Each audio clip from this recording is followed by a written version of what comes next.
Hello everyone, and welcome back to my channel, where everything you're about to hear and see has been done in one take. I'm your host, the One Take Man. Okay, let's see if I've angled this correctly. Close enough.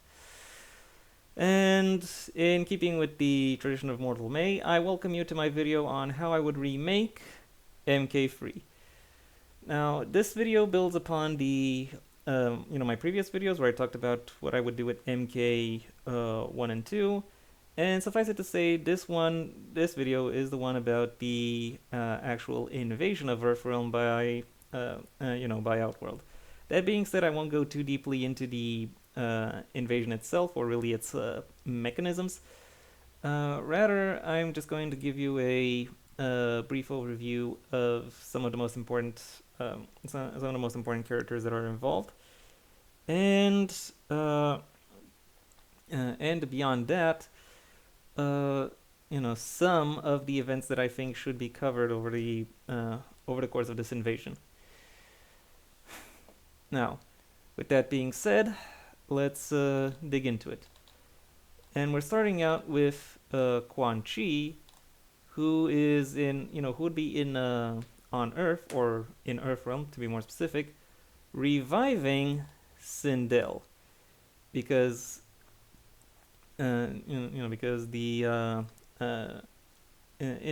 the course of the previous game, as over the course of the previous game, as the tournament will have been underway, Quan Chi would have placed the seeds to allow for Sindel's body to get to arrive on Earth somehow through some magical means, and he intends to resurrect her on Earth.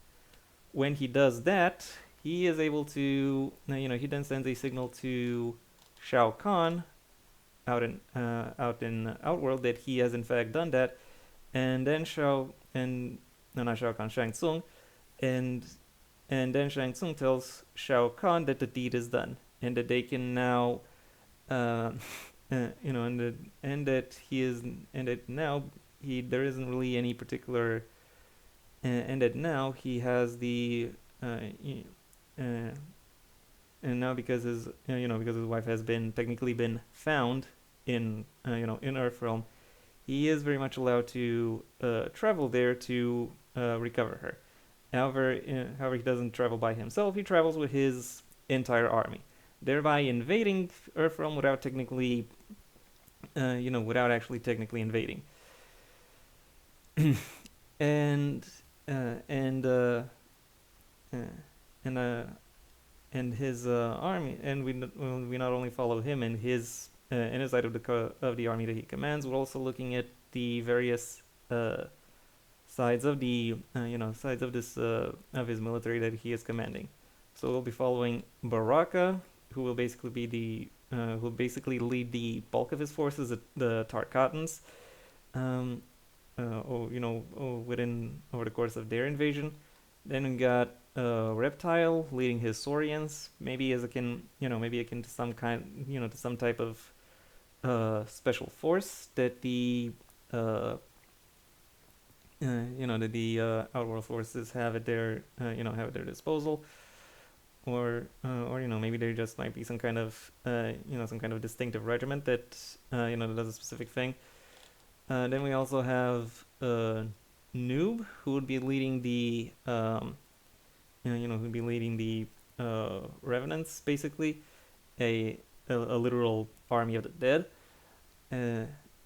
And additionally, I moved the mouse in a place I shouldn't have. And additionally, we also see Kentaro leading a troop of basically Anthros in some kind of battle. I am considering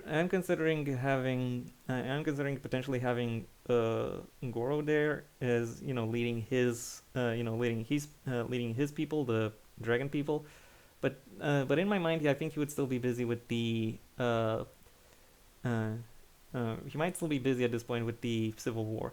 If not, then he would also be then the then the dragons would also be showcased, only not under Goro's leadership, but under Shiva's. And in case you're wondering, yes, these people are are leading full-on armies, and I am in fact considering having them fight against Earthrealm's conventional military, because because I just think it's cool. Then again, however, if that is the case, I do have to account in some way how exactly it is that they can how exactly it is that they can stand up to to Earth's militaries. Maybe because they would have to be somehow tougher than bullets, but softer than punches. Oh well, I'll just say it's some kind of magic, or maybe they emit some kind of aura that allows them to repel bullets, or they have this kind of aura established some other way, and meaning that most of the combat will still take place hand to hand.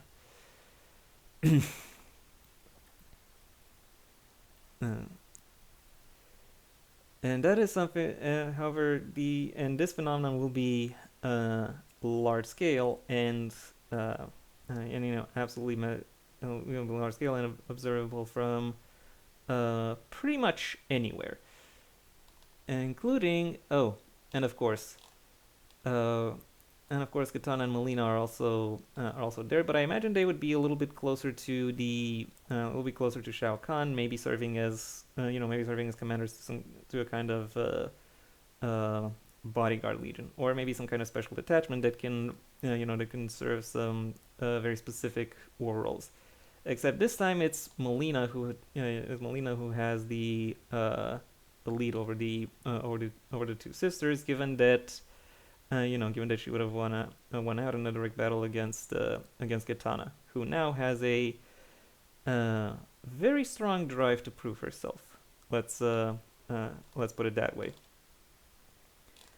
Raven nevertheless is able to figure out that something is something is wrong. There is a massive displacement, and he wonders how exactly it is that the elder gods are allowing for that to happen. And it is revealed that, and Garrus comes in and reveals how how exactly it happened. Talks to him about the mechanisms of the loophole.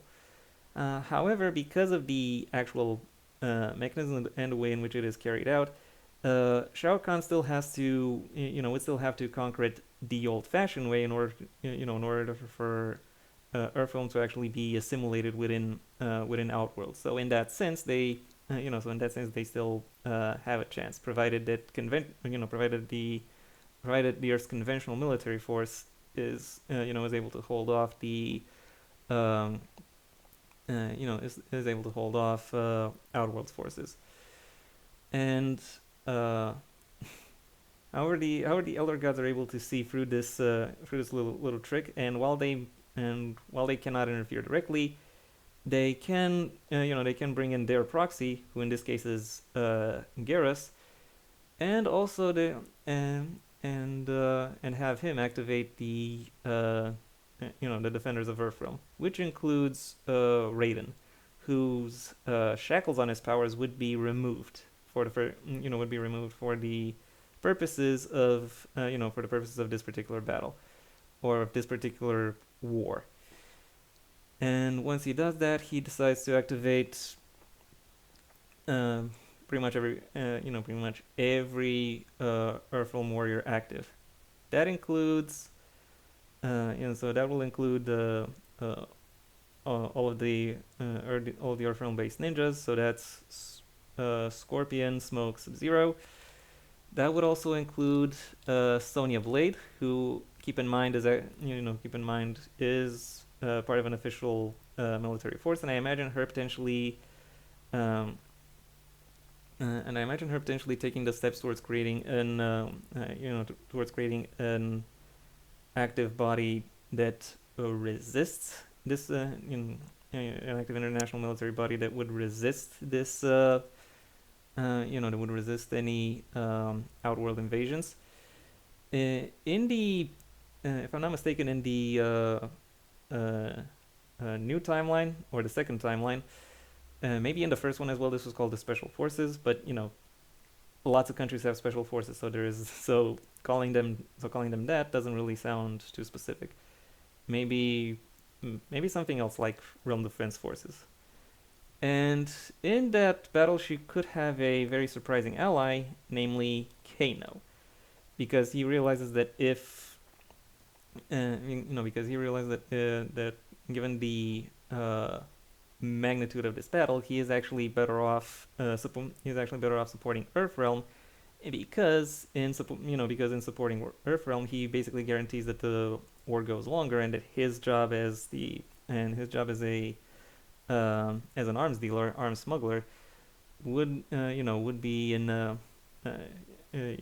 that his business, so to speak, would be in business for longer. As in he's basically saving his skin and keeping his job active, but he is still working for the good guys. So for that reason, he is basically accepted.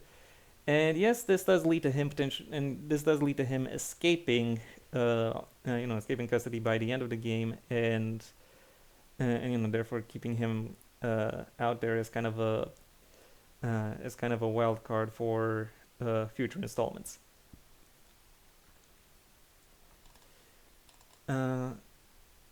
And yeah, the good guys get activated.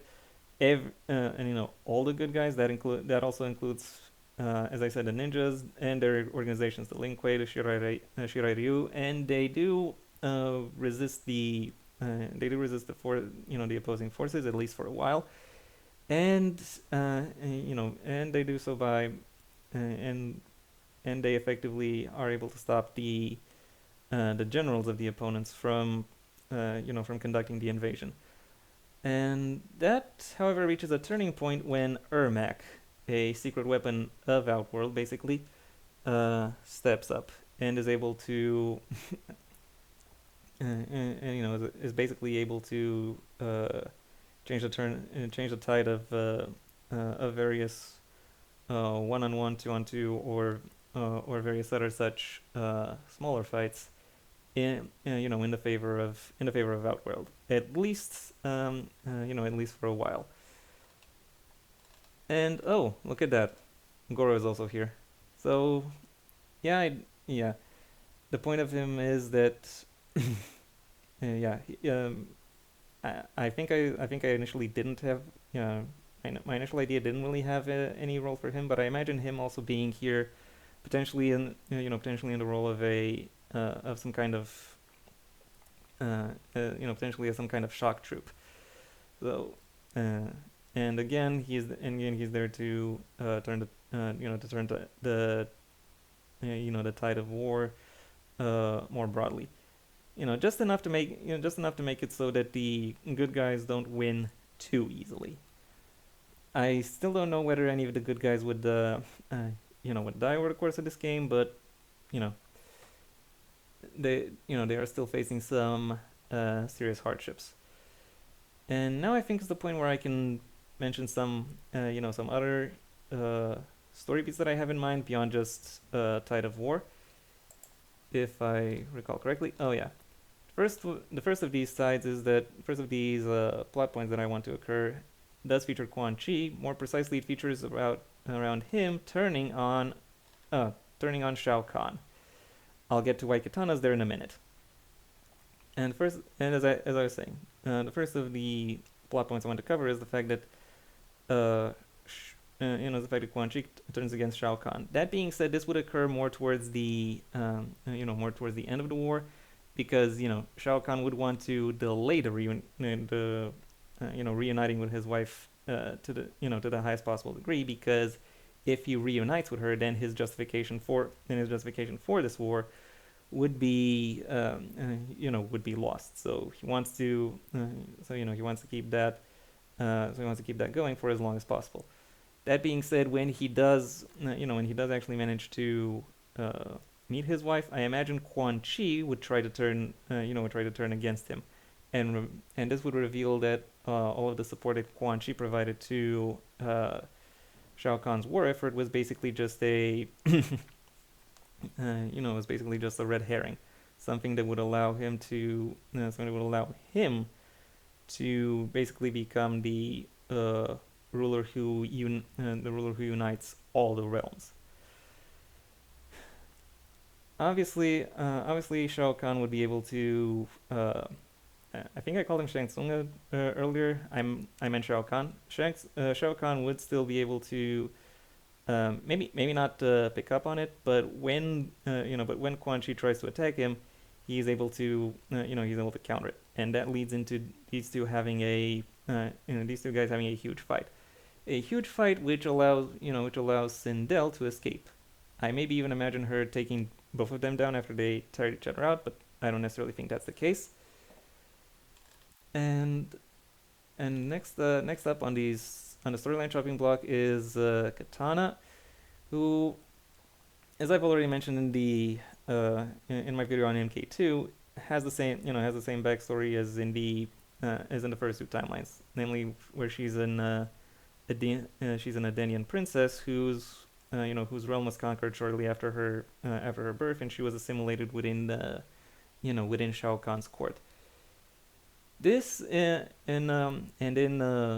this game, I imagine she would find out the truth potentially after a confrontation with Geras, because I think Geras is in the best position to tell her, to reveal to her that kind of truth, because as a guardian of the elder gods, he will have seen been witness to a lot of stuff, including this, and that would allow him to more or less sway the tide of battle, or rather sway her opinion such that she turns against her adoptive father, and ultimately finding the strength to finally vanquish Melina, and potentially defeat several other high-ranking members of Shao Kahn's army. That being said, the conclusion, I imagine Liu Kang would defeat Ermac, so he wouldn't win against Shao Kahn again, because due to various circumstances of the magic system, Shao Kahn is now would now be empowered by all of the souls of the people who will have died over the course of this war. And however, so therefore he's a little bit out. Liu Kang would be a little bit outmatched against him, but he wouldn't be outmatched against Ermac. So I imagine Liu Kang, as the hero of Earthrealm, would be the one to put down